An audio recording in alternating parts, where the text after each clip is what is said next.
Hello! This is part 3 of Ser and Estar in Spanish. And today we're gonna practice everything we've learned. I did not write any script for today's video, but I found a list of popular sentences and situations that cover most of the Ser and Estar use cases. So I'm gonna go through it as blindly as I can and try to explain everything out loud as I would try to explain myself if I were a student taking an exam. Before we begin though, please make sure you are familiar with the Ser and Estar basics that we covered in the part 1 of Ser and Estar, and also that you know how some or most of tricky adjectives work that we covered in part 2. Everything's here, but please make sure you know what's going on before we start the video. Now let's begin. Alright, and the first sentence we have is my sister has been a doctor for 5 years. We have two choices, es and está. When we talk about occupations, we usually prefer ser, because specifically when it comes to long-term occupations. Here we can see it's a long-term occupation because the sister has been a doctor for 5 years. It's already been a while and we don't see any signs that it's gonna change anytime soon. So in this case we use the doctor acronym, specifically the occupation part, and that's how we know that here it's mi hermana es médica desde hace 5 años. But remember this, that there is an exception when it comes to talking about short-term occupation. In this case you would have to use estar de, but here we're not talking about that. Okay, let's move on. Are you ready for tomorrow's exam? And we have eres and estás. So we see that in Spanish it's gonna be listo. It's something listo para el examen de mañana. So which one is it, ser or estar? As you might remember from the previous video, ser and estar listo is one of those tricky adjective pairs that can mean different things. So if ser listo means to be intelligent or smart, and estar listo means to be ready. So here again, are you ready for tomorrow's exam? So we have to use estar here, we just have to, you don't have to think about it, just memorize it. So we say, ¿estás listo para el examen de mañana? Good, let's proceed. The party was at Maria's house last Saturday. So, okay, we know we're talking about the location, but the location of what? In most cases you would have to use estar for that. But here we're not talking about the location of a building or maybe an address, no. Here we're talking about the party. And what is the party? It's an event.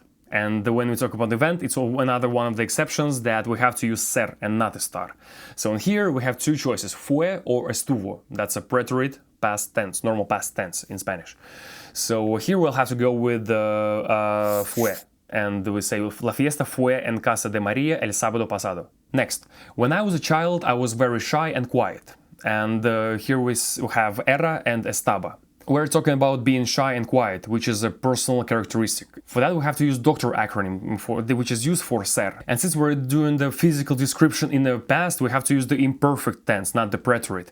And in case of ser, that's gonna be era. Era or estaba for estar. So we say, cuando era niño, era muy tímido y callado. Now, next. This coffee is delicious. Where did you buy it? We have es and está as our choices. So we have something that tastes delicious, and taste is usually a sensory experience that we have right now. And in this case we have to go with estar because that's a temporary state. So we say, este café está delicioso. ¿Dónde lo compraste? Next. My grandfather has been in the hospital since yesterday. And here we're talking about the location of your grandfather, and this comes as a part of place acronym, which is gonna be está. Mi abuelo está en el hospital desde ayer. Next, it's 9:30 at night. Okay, so what do you do when we're trying to tell time? We have to use ser. That's part of the doctor acronym as well. T stands for time. So here we're gonna say son las 9:30 de la noche. Careful, because if it was 1 p.m. or something, you would say es la 1:30 or something like that. But if it's more than one, you have to use plural, so son, or eran if you were in the past. Next, the children are bored because there is nothing interesting on television. We are talking about being bored in the moment, which is just an emotion, and for that we use estar.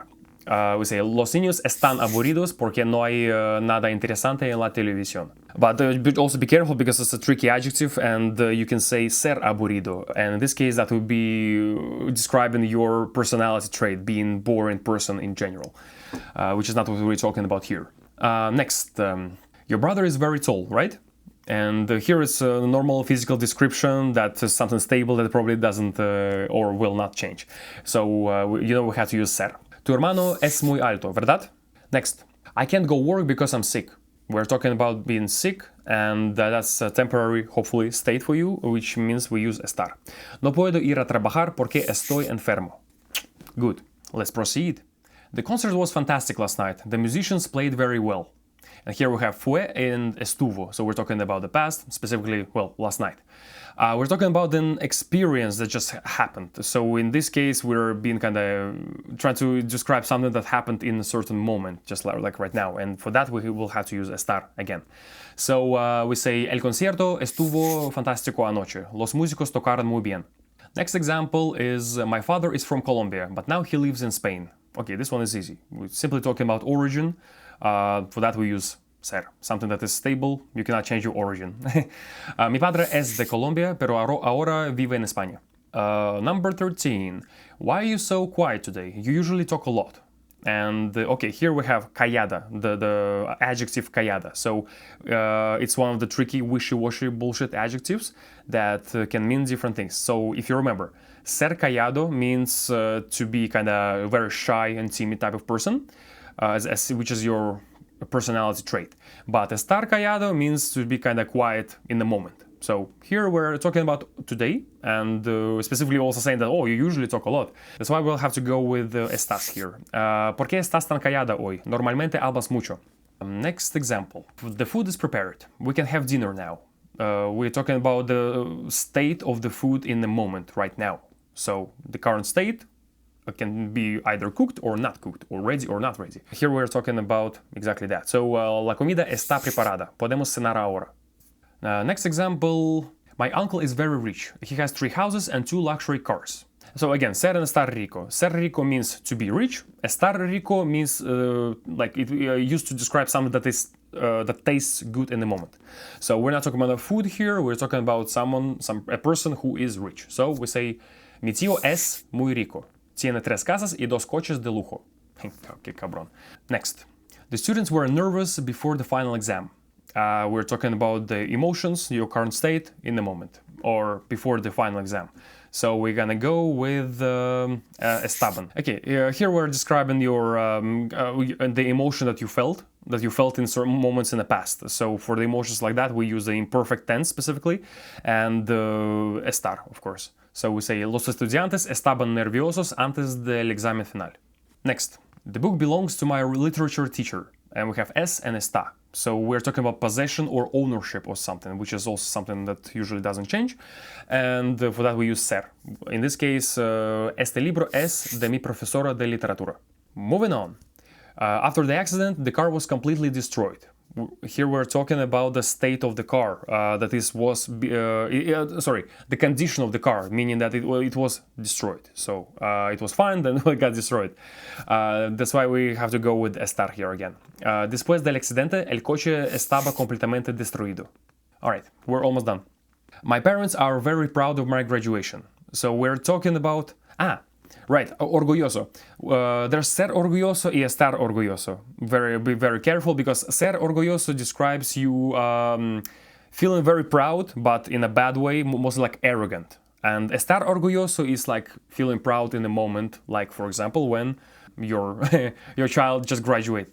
And in this case, yes, you say, mis padres están muy orgullosos de mi graduación. My parents are very happy, because in the moment, they're not arrogantly proud, hopefully. That's it. Last example. My sister is working as a waitress this summer to pay for her studies. And what is that exactly? We're talking about the profession, right? But what kind of profession? I mean, the time-wise. We're talking about short-term or long-term here. We already had the example, the very first example, where it was just someone being a doctor. Now we're saying that she works as a waitress just this summer to pay for her studies. So it's something that is temporary. She's not going to be always working as a waitress. And this is one of the examples that even though we are talking about the occupation, your work, we have to use the construction estar de instead of ser. So we say, mi hermana está de camarera este verano para pagar sus estudios. And that's it. And just like that, we have become professionals with everything that has to do with the ser and estar in Spanish. Thank you for watching. Apologies for all the mumbling. I'm not used to doing things this way. Okay, this concludes our series on ser and estar in Spanish. So we have video number 1 covering all the basics.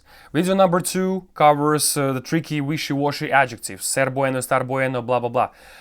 In today's video, we just practiced all of this together.